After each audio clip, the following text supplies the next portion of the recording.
Tombstone is situated about 70 miles southeast of Tucson in the San Pedro Valley of southern Arizona. It was founded in the late 1870s by a prospector named Edward Shifflin.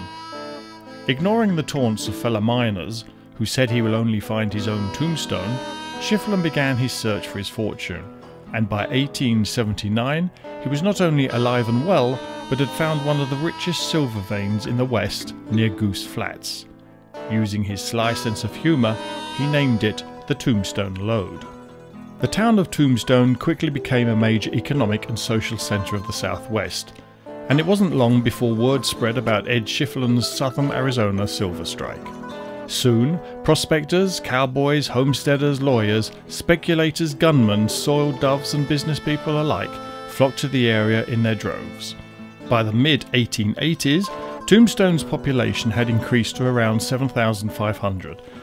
There were over 100 saloons, numerous restaurants, a large red light district, an even larger Chinese population, schools, churches, newspapers, and one of the first public swimming pools in Arizona.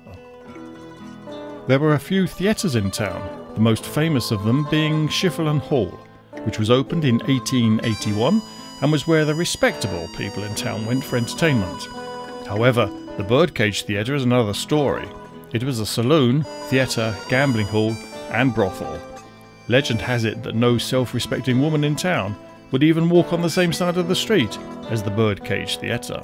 It opened its doors on Christmas Day 1881 and ran 24 hours a day, 7 days a week, 365 days a year until closing its doors in 1889.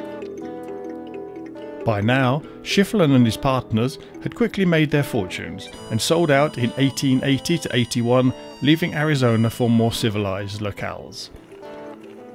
Tombstone, however, continued to boom.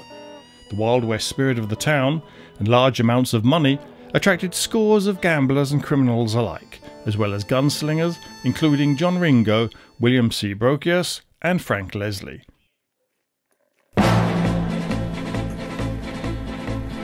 Tombstone also attracted would-be lawmen. Of these, Doc Holliday and the Earp brothers are the most famous today because of their brief shootout with the Clansons McClarys at the OK Corral in 1881. However, the most famous event in Tombstone's long history didn't actually happen at the corral, but in a vacant lot on Fremont Street. On October the 26th, 1881, members of the so-called Cowboys had a run-in with Wyatt, Virgil and Morgan Earp with help from Wyatt's friend Doc Holliday. 24 seconds and 30 shots later, Billy Clanton, Tom and Frank McClary were mortally wounded. In many people's opinion, it was this one event, many say, that has kept Tombstone alive for all these years. In 1882, the Cochise County Courthouse was built at a cost of around $45,000. It provided offices for the county sheriff, recorder, treasurer, board of supervisors, and included a well-built jail. Today, Tombstone is home to around 1,350 year-round residents who enjoy the wonderful climate the Cochise County's high desert has to offer and believe in preserving the history and heritage of the wildest town in the West.